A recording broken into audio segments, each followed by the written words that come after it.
अरे एक बार ये जो चोर लुटेरों के पैसे विदेशी बैंकों में जमा है ना, उतने भी हम रुपए ले आए ना, तो भी हिंदुस्तान के एक एक गरीब आदमी को मुफ्त में 15-20 लाख रुपए यूं ही मिल जाएगा। ये बातें प्रधानमंत्री बनने से पहले चुनाव प्रचार के दौरान नरेंद्र मोदी जी ने कही थी। इनके समर्थकों ने इस पर खूब तालियां बटोरी, लेकिन हकीकत ये है कि मोदी सरकार के पास बीते 5 वर्ष में विदेश में भारत का कितना काला धन जमा हुआ, इसका कोई आधिकारिक अनुमान नहीं है। ये बातें सदन में वित्त राज्य मंत्री पंकज चौधरी ने खुद कही हैं। सरकार ने कुछ दिन पहले यह भी कहा था कि बीते 10 सालों में स्विस बैंक में कितना काला धन जमा हुआ, इसका कोई आधिकारिक अनुमान नहीं है। ऐसे में देशवासियों के मन में सवाल उठ रहा है कि काले धन को लेकर जो बड़ी बड़ी घोषणाएं की जा रही थी, उनका आधार क्या था?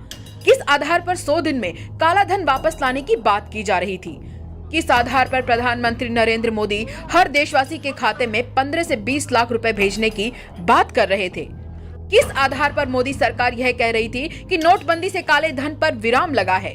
सवाल तो और भी बहुत से हैं, लेकिन सवाल तो उससे पूछा जाता है ना जो जवाब देना जानता हो। जो सिर्फ अपने मन की बात करता हो, उससे हम क्या ही उम्मीद कर सकते हैं?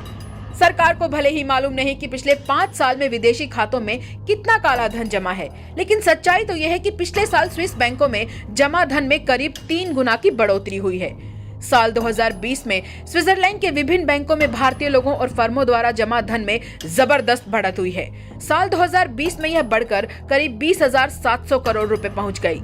साल 2019 में स्विस बैंकों में भारतीयों का जमा धन 6,625 करोड़ रुपए था, यानी एक साल में ही इसमें 3 गुना से ज्यादा की बढ़त हुई है। काला धन वापस आने के नाम पर जितना झूठ मोदी सरकार ने बोला है, अब उसकी सच्चाई जनता के सामने खुलकर आने लगी है। जिन लोगों के पास काले धन का कोई रिकॉर्ड ही नहीं है, वो लोग काला धन वापस लाने की बात कर रहे थे।